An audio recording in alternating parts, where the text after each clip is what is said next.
Alright, so we're gonna do more reviews of bad movies. And here to help is my girlfriend. We're gonna talk about Masters of the Universe. And this is her. Hi. Yes. This is my apartment. This is her apartment. Hence the woman things all around. Yeah. To give let's give a female perspective on Masters of the Universe. Well, I didn't think it was going to be, anything serious or not cheesy. Blasphemy. So I liked it. It was everything I expected it to be. The only thing I think could have made it more entertaining would be if Skeletor had the voice he had in the original cartoon with the original outfit. Did you feel like, halfway through it they just said this really isn't working. Let's just ham it up. Yeah. Like the cartoon. That's pretty much what I thought. It's not like it would have been more funny. Well, yeah, it's not like there's a good source material here. It's a cartoon made to sell toys. Oh, come on. Yes. You see, they couldn't make Skeletor, totally badass in the cartoons or anything because it's a kids show, and it was, back then they had different standards, so villains couldn't really do anything. He's about as effective as Robbie Rotten in Lazy Town. The standard is that you have to sell the toys. That's about it. Well, yeah. No, I think, Skeletor and Evelyn, like it said on that Internet Movie Database comment thread that we read, hun, that Skeletor was totally boning. The sexual tension between... Well, that's what happens when you have a movie with, those boring characters who are looking at each other. Yeah, did they have some kind of sex thing going on? Because they look really bored with each other. It's like, hi. He was, holding her head in front of his lap, though. Well, because they have, all those awkward moments in the movie where it's kind of like when they meet, after it's hi, and they just pass each other in the hallway. What did you think of Dolph Lundgren as He-Man? He reminded me of Arnold Schwarzenegger with less personality. Ivan Drago.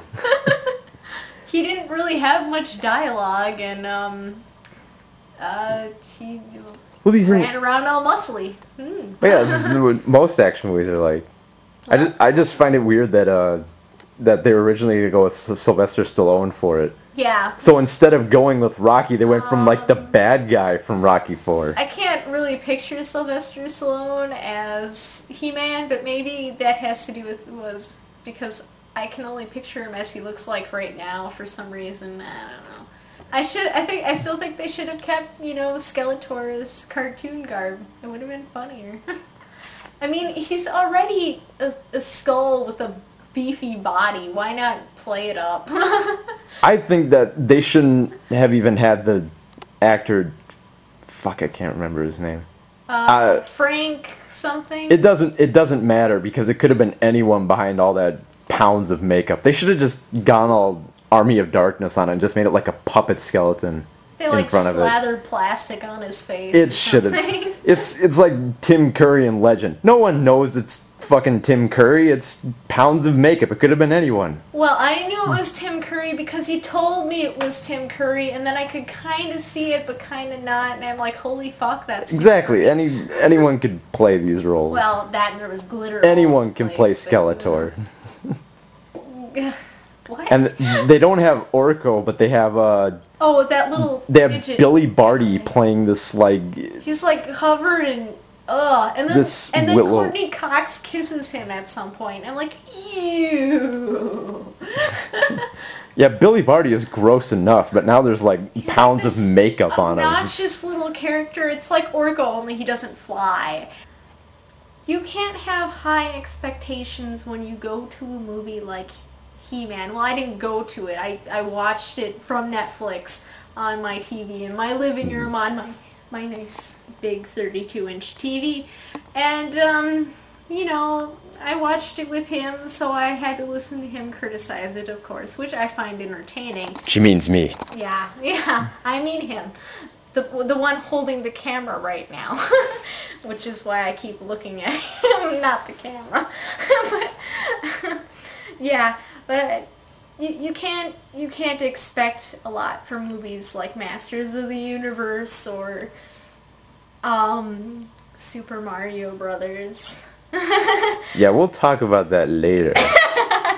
Although I need to say this, that I don't like Courtney Cox in this movie. Well, and I think her character is dumb and pointless, but you know, she became a popular actress somehow. Anyway, and Well, the yeah. other Earth guy, he wasn't that great either, but you know, it Well, wasn't really about them. It's so. it stars Dolph Lundgren and Billy Barty. I don't know what you would expect out of it. Yeah, I don't like the Earth people, but you know, the other people, the part where it was the He-Man characters, that part I found funny. Well, of course, yeah, because that's all the kids care about. They're like, the kids are like, oh man, it's Skeletor and it's Man-at-Arms. That when they got to like that story, where it's like, what's this white trash diner story with this stupid punk-ass kid and in a the band? Chicken? What's with the chicken? I don't care. Show me He-Man. I came for He-Man. Where's He-Man? And the lady with the dead parents, Courtney Cox's parents are like dead in this movie, and she brings it up through the whole damn thing about her parents being dead, and she's even tricked by Evelyn, and the whole time I'm saying, it's Evelyn! How can you not see that it's Evelyn? And then it's, like, because yeah, her parents died, and then it's like the Back to the Future ending they have. Oh, that was so stupid. It's like, wait, my parents, they're still alive! See, I didn't care for her subplot at all with her parents. That could have been thrown completely out the window and I wouldn't have cared. Did you expect, like, He-Man to come, like back in time and say, like Courtney Cox, it's your kids, Marty! And oh, you're making me want to watch Back to the Future. It's a way better movie than Masters of the Universe. Speaking of Back to the Future, we had Mr. Strickland as the shotgun-toting detective in this. He was a bumbling idiot in this one too. Of course. He was always trying to steal the key from them, and he was, you know, even with the alien people running around and stuff, he's still trying to get the gun to steal the key thing to take it into custody. And you're like, what the fuck is wrong with you? But he ends up going to Eternia and staying there. Yeah, and then when he gets there, he goes all Scarface on the place with the shotgun. He's like, this is how it rings downtown. Like, so, He-Man Master of the Universe is funny if you go in with really low expectations. Yeah. Okay. I guess I didn't have high expectations for it, so. Yes. Okay. Well, I wanted more corn. So, when you make another He-Man movie, I want more corn.